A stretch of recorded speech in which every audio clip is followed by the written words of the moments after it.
at me.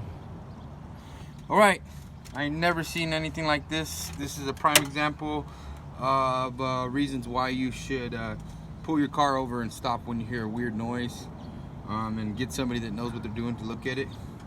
Focus over here. This is a water pump, and when I got this, the belt, I could just pull it right off. That's what you call a bad water pump. The bearing inside there is toast, which has caused a catastrophic failure. And we actually found this bearing that obviously has been grinding on something for a while. So we're praying that it gets all figured out and we get it done in a timely manner. So get your stuff looked at when you hear bad noises. All right.